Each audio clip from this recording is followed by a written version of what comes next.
for every tricky issue or new idea that comes before government, are we just going to have a citizens' assembly for it now? Where there are a broad level of perspectives, I think a citizens' assembly is really valuable. I think it was hugely valuable in terms of the repeal of the 8th Amendment. I think it's been valuable in terms of gender equality as well. And many of the issues that I'm working at in terms of whether it's Work-Life Balance Act I spoke about earlier on, whether it's the cuts in childcare fees that I've introduced, many of those would have been discussed in the Citizens' Assembly on gender equality. So I think they're really useful in terms of getting the views of social partners, getting the views of relevant interest groups, and allowing governments then go on and make the next decisions. Following on from Gráinne's question, when it comes to the Citizens' Assembly, is there any evidence that these bodies are representative of the sentiment of the general public? Because obviously one of the things that the Citizens' Assembly on Gender Equality suggested was the amendments to the Constitution along the lines of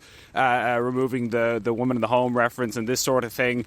That was clearly massively defeated by referendum earlier this year, so clearly the Irish public were not in alignment with that despite the ruling of the Assembly. So is it not the case that these things are very prone to astroturfing and artificial results that might not reflect the ordinary person on the street?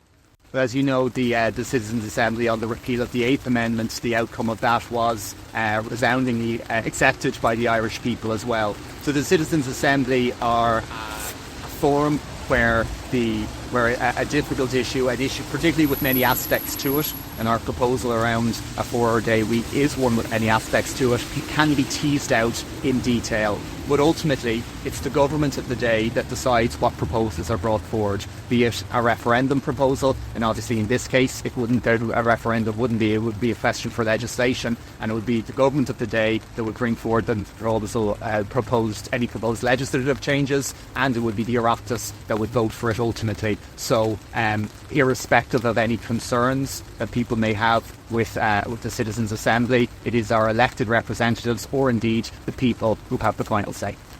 So has any Citizens' Assembly made a recommendation that the government wasn't happy with that would have been contrary to what they wanted to do originally, if you know what I mean?